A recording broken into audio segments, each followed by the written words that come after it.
कृषी दिनाचं औचित्य साधून सिंधुदुर्गात पहिल्यांदाच महाविद्यालयीन स्तरावर राष्ट्रीय सेवा योजनेच्या वतीनं भात लावणीचा उपक्रम राबवण्यात आला।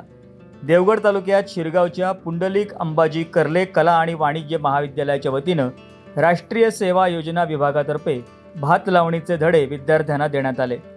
महाविद्यालयातल्या विद्यार्थ्यांना शेताच्या बांधावर उतरत भात लावणीचं प्रात्यक्षिक देण्यात आलं।